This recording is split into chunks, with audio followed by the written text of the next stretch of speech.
Hello friends, welcome to our channel. Welcome back to one more beautiful video. ఈరోజు మనం chicken pickle ఎలా prepare చేసుకోవాలో చూద్దాం. ముందుగా మనం చికెన్ని బాగా వాష్ చేసుకోవాలి.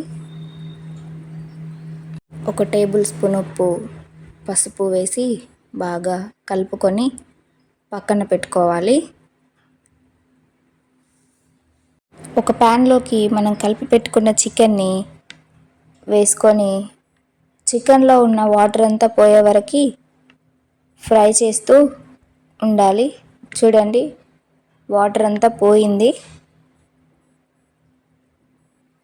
ఇందులోనే చికెన్ మొత్తం మునిగేంత వరకు ఆయిల్ వేసుకోవాలి. ఆయిల్ వేసుకున్న తర్వాత లో ఫ్లేమ్లో ఫ్రై చేస్తూ ఉండాలి.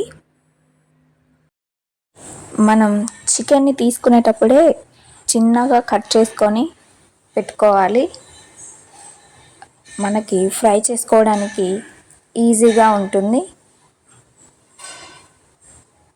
ఇంకా తొందరగా ఫ్రై అవుతుంది. చూడండి, చికెన్ కలర్ మారిపోయింది.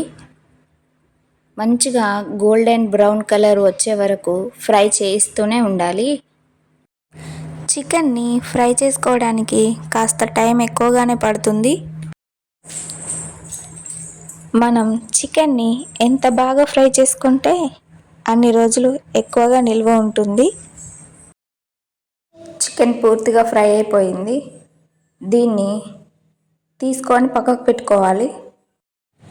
ధనియాలు, జీలకర్ర, చెక్క, యాలకులు, లవంగాలు, మెంతులు వేసుకొని లో ఫ్లేమ్లో ఫ్రై చేసుకోవాలి.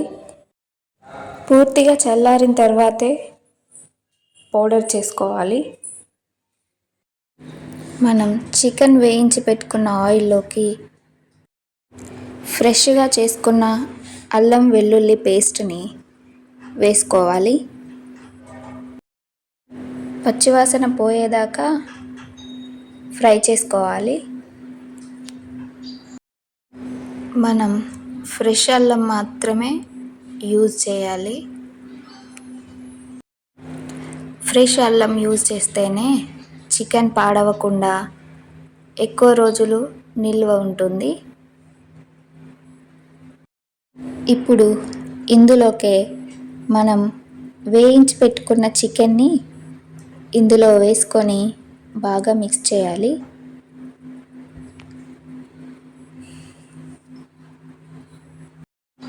ఈ ప్రాసెస్ అంతా లో ఫ్లేమ్లో మాత్రమే చేయాలి. తరువాత మనం ప్రిపేర్ చేసుకున్న మసాలాని ఇందులోకి యాడ్ చేసుకోవాలి. 2 టేబుల్ స్పూన్ల కారంని యాడ్ చేసుకోవాలి. కారం పూర్తిగా కలిసే వరకు కలుపుకోవాలి. ఇలా నురగలుగా వచ్చాక స్టవ్ ఆఫ్ చేసుకొని పూర్తిగా చల్లారే వరకు పక్కన పెట్టుకోవాలి.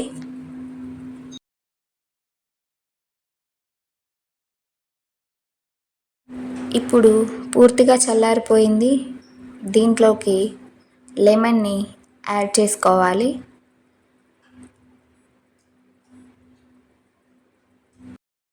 లెమన్ని మనం పూర్తిగా చల్లారిన తర్వాతే యాడ్ చేసుకోవాలి.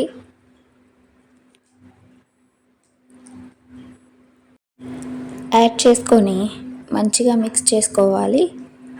చేసుకున్నాక ఒక జార్లోకి ట్రాన్స్ఫర్ చేసుకొని స్టోర్ చేసుకుంటే సరిపోతుంది.